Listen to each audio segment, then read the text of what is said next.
चलिए बच्चों, अब हम चैप्टर रिवाइज करने जा रहे हैं थ्योरी ऑफ रिवेन्यू। देखिए, थ्योरी ऑफ रिवेन्यू बहुत छोटा सा चैप्टर है, ज्यादा समय आपका लेगा नहीं।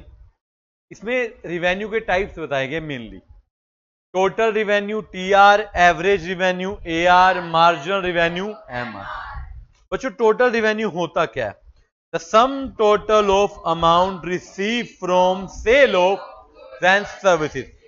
आपने 10 यूनिट सेल किए, आपको मिला 1500 रुपए, तो 1500 is your total revenue. Then come average revenue, मतलब पर यूनिट पर। आपने 10 यूनिट बेच के 1500 रुपए कमाए। मैं जानना चाहता हूं एक यूनिट बेच के कितना कमाया, दैट इज 1500 डिवाइड बाय 10, कितना आ जाएगा? 150 पर यूनिट। एक इंटरेस्टिंग बात समझिएगा, एआर को प्राइस भी बोला जाता है। क्या बोला जाता है? प्राइस। परफेक्ट कॉम्पिटिशन में तो एआर एमआर सब सेम होते हैं in fact. Then come marginal revenue. Marginal का मतलब additional revenue due to sale of additional units of. अच्छा, मार्जिनल आता है ना, हर चैप्टर में आता है। देखो, मार्जिनल का लिटरल मीनिंग ही क्या है? एडिशनल। क्या है? एडिशनल। मान लीजिए आपने 10 यूनिट बेच के 1500 कमाए और 11 बेच के 1640, तो मैं जानना चाहता हूं आपने 11th बेच के क्या कमाए।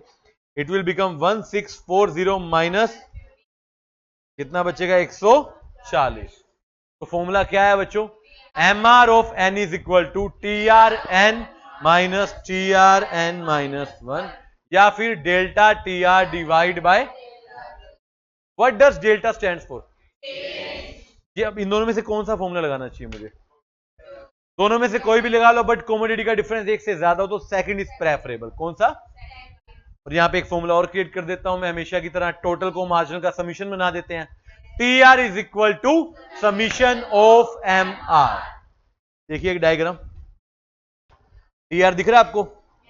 ए आर निकालो divide by Q, M R निकालो। सामने आपके बच्चे, एक बार देख लीजिए।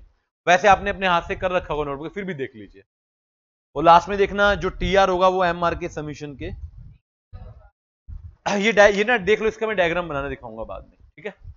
मेरे एग्जाम में क्वेश्चन आया था ए आर टी आर का रिलेशन, या sorry M R T R का रिलेशन। डन है यहां तक? सबने नोट डाउन कर रखे हैं कंसेप्ट या? चलिए डायग्राम देखते हैं। ये टी आर का डायग्राम है। अपवर्ड स्लोपिंग है, ऊपर जा रहा है जा रहा है जा रहा है, मैक्सिमम होके फिर गिरना शुरू। ए आर नीचे जा रहा है जा रहा है, ए आर शुरू से गिर रहा है बट वो नेगेटिव नहीं होता, और एम आर गिर भी रहा है, जीरो भी हो रहा है। और देख पा रहे हैं? तो मेरे पास एक बड़ा शानदार सा क्वेश्चन आता है, टी आर एम आर का रिलेशन। पहला रिलेशन क्या है? When T R is increasing M R is decreasing but still positive. T R जब मैक्सिमम होगा एम आर क्या होगा? और जब टी आर गिरना शुरू होगा एम आर क्या बन जाएगा? क्या बन जाएगा? और यही ए आर एम आर का रिलेशन देखना चाहूं तो मैं देखना डायग्राम से क्या पता चलता है। दोनों ही स्लोपिंग डाउनवर्ड है, बट एम आर हमेशा ए आर से नीचे होगा। ए आर कभी जीरो नहीं होगा, बट एम आर जीरो भी होगा और नेगेटिव भी होगा। अच्छा, यहां पे एक और फॉर्मूला मुझे याद आया, याद कीजिए। ए आर एम आर और इलास्टिसिटी का एक रिलेशन भी बताया था आपको, याद है किसी को? मैं नहीं बताऊंगा आज, याद कीजिए वो फॉर्मूला। एक प्रॉपर इक्वेशन बेस्ड फॉर्मूला है। उसके 3 पार्ट थे ना कि 1 हुआ। फॉर्मूला क्या था याद कीजिए? 1 नहीं था।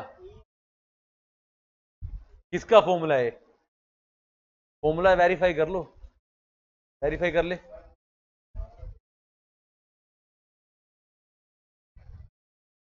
क्या फॉर्मूला है? क्या फॉर्मूला है? किसका फॉर्मूला है? पहली बात तो एम आर का फॉर्मूला है। M R is equal to A R E minus 1 divide by Q. Book में ई था, उसको ठीक कराया गया था, क्यू लिखवाया गया था। It's Q. बुक से देख के आंसर बताने वालों ऐसे फंस जाते हैं लोग। ये फॉर्मूला था आपका, याद है आपको? इसमें 3 रिलेशन भी बताए थे, याद है क्या क्या थे? बताओ किसका रिलेशन था? इलास्टिसिटी और एमआर का रिलेशन क्रिएट किया था मैंने, कि क्या क्या था बताओ? ये ई होगा, ये एमआर। आप लिख सकते हो मेरे साथ। अगर ई 1 होगा तो एमआर हमेशा क्या होगा? 0। ई ग्रेटर देन 1 होगा तो एमआर हमेशा क्या होगा? और ई लेस देन 1 होगा तो एमआर हमेशा क्या होगा? आपने नहीं लिखा तो अब लिख लीजिए, कोई दिक्कत नहीं, क्वेश्चन आ सकता है और न्यूमेरिकल भी आ सकता है। न्यूमेरिकल में क्या होगा, 3 डाटा है, 4 है sorry, M R A R E और क्यू, जो गिवन होगा, एक गिवन नहीं होगा, बाकी पुट करके आंसर निकल जाएगा। देख लीजिए एक बारी। अगर इलास्टिसिटी, ये इलास्टिसिटी किसकी है, डिमांड की सप्लाई की, डिमांड की है, डिमांड की है बेटे, ऊपर रिवेन्यू लिखा है, इसका मतलब थोड़ी कि सप्लाई पे पहुंच जाओगे, डिमांड की है। अगर E1 है तो MR 0 है, E ग्रेटर देन 1 है तो MR पॉजिटिव है, E लेस देन 1 है तो MR नेगेटिव है। एक बार बच्चे लिख लीजिए इसको, है क्यू क्वांट, क्यू तो यार क्यू भी नहीं पता हमें, तुम्हें क्यू नहीं पता,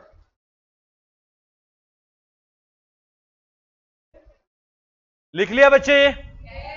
तो दिस इज योर छुटका सा मुटका सा नन्ना सा मुन्ना सा रिवेन्यू, जो कि होता है, देखो टॉपिक छोटा सा लेकिन बिजनेस लर्ड इसी के लिए रहा है, चाहिए सबको रिवेन्यू, क्या पढ़ने में छोटा सा है। चलिए चैप्टर करते हैं यहां पर। जय श्री राम, जय माता दी।